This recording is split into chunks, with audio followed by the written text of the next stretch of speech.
Hello and welcome to the latest episode of Damien's Market Update. Now, this is the show where I talk about what's been going on in investment markets and what to look out for in the days, weeks and months ahead. Now, last show I concluded by stating that overall we're heading into the second half, or we were heading into the second half, I should say, of 2023 with the same nagging concerns that haunted markets at the start of the year before equity markets rallied strongly. But the only difference was that more investors had returned to the market chasing the rally, or in other words, greed was trumping fear compared to the start of the year. But the fly in the ointment was the strength of the pound, which was hampering returns not only of the FTSE 100, but also your overseas holdings within your portfolio. Because of that currency conversion, when you take that into account, it often meant that your returns were hampered. Now, this all was reflective of the main theme that's been driving stock markets throughout 2023, which is the policy divergence between key central banks.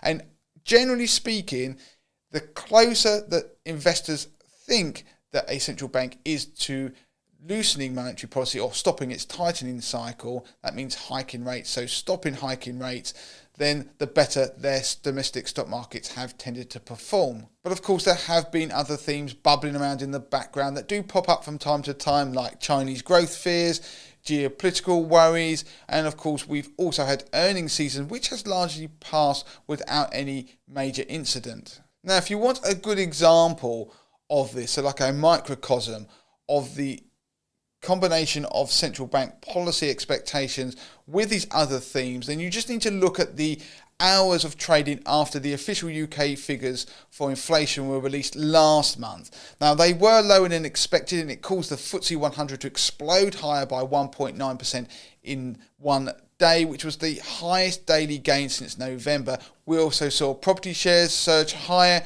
as expectations of inflation fell going forward, but also the expectation of where the peak base rate from the Bank of England would be.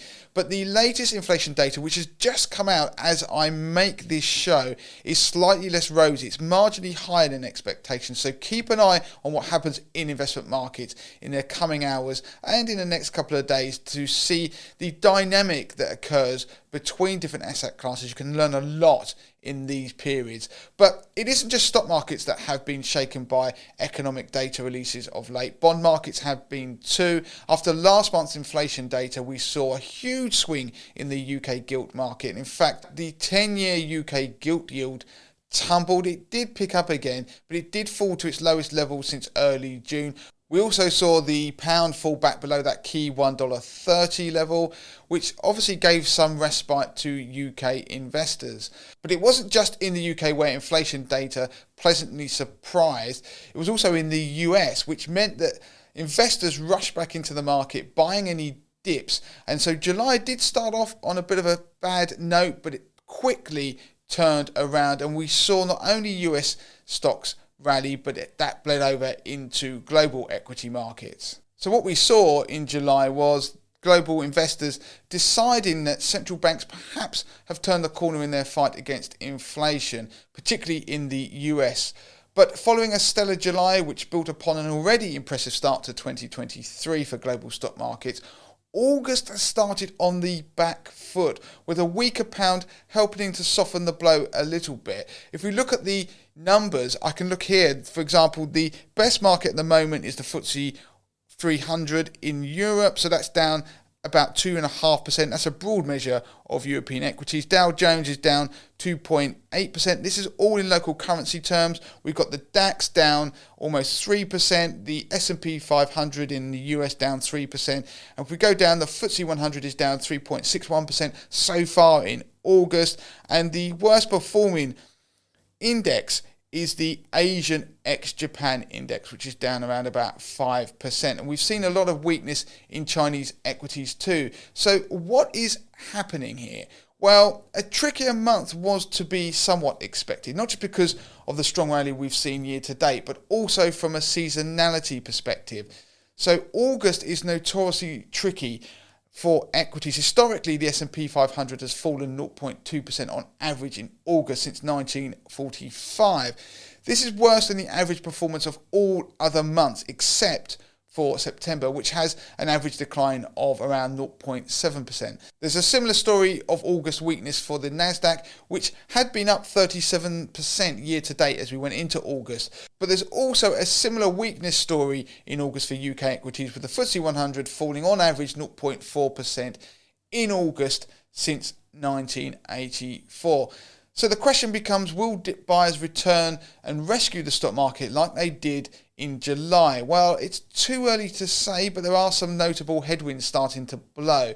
So while equity markets have fared well in recent months, the same can't be said for bond markets. Now, the 10-year US Treasury yield has exploded higher in recent weeks, and it surpassed its 2022 high. Now, why this is relevant is because when yields rise, the price of bonds fall, as do the value of bond funds. But rising yields could eventually cause a problem for the stock market.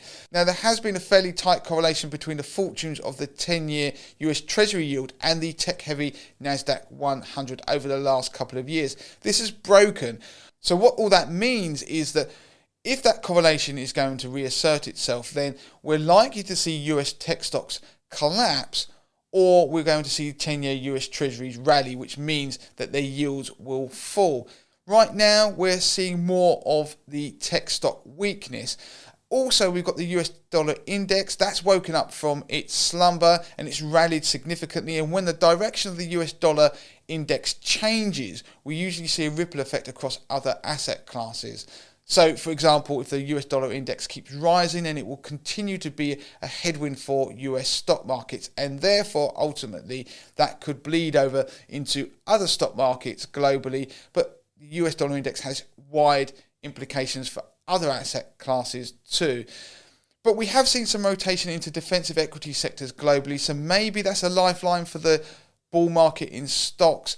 But the weakness we've seen could just be a bout of profit taking, because after all, we've had some great performance so far in 2023.